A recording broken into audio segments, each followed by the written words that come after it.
And so it's tough. It's tough to say in our product statement that there are some kids that we're just not going to try to help.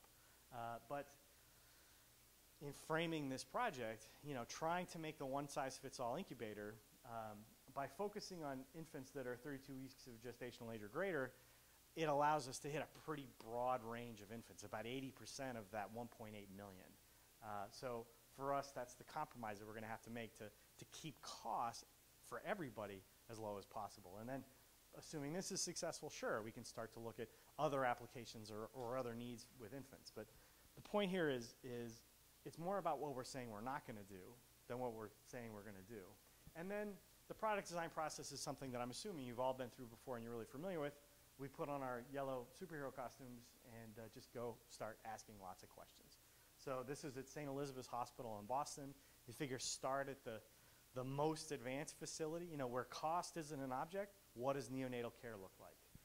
And then we go to Nepal and we do the same thing, or whatever the target market is, where cost is a huge constraint.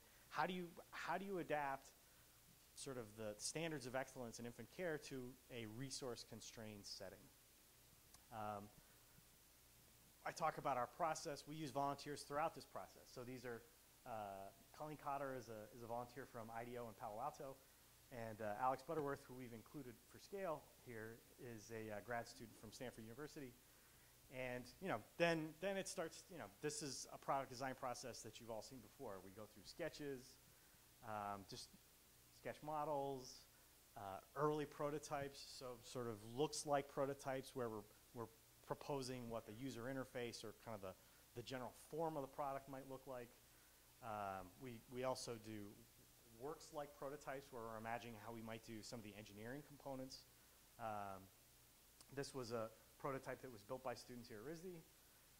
And then we contracted a team of RISD students to continue development over the summer. So this is their second prototype, and then this is the most recent prototype. So products evolve over time. In a month, I'll be going back to Indonesia, Cambodia, Bangladesh, and India doing more research at all of these different test sites to understand geographically what are similarities and differences, and what's the response to some of the features that we've built into this prototype. So that's a 100-mile-an-hour version of what we do in some of our products.